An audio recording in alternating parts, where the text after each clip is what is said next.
15 இயர்ஸா இது சொல்லிட்டு இருக்கோம்.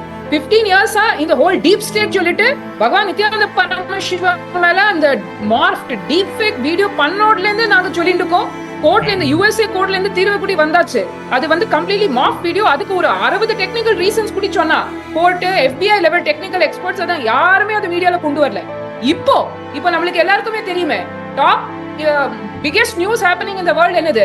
ட்ரம்போட 2019ல அந்த ஹோல் ஸ்பைகேட் அது மொத்தமாவே ஃபேக் சொல்லிட்டு இப்போ எல்லாரும் டீப் ஸ்டேட் எல்லாருக்கும் இப்போ தெரிய வருது.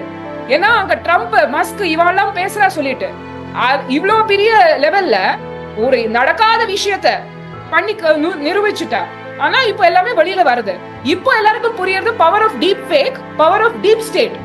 இது ரெண்டும் தான் பகவான் நித்யானந்த பரமசிவம் மேல 15 இயர்ஸ் முன்னாடி அட்டாக் பண்ணிருக்கா.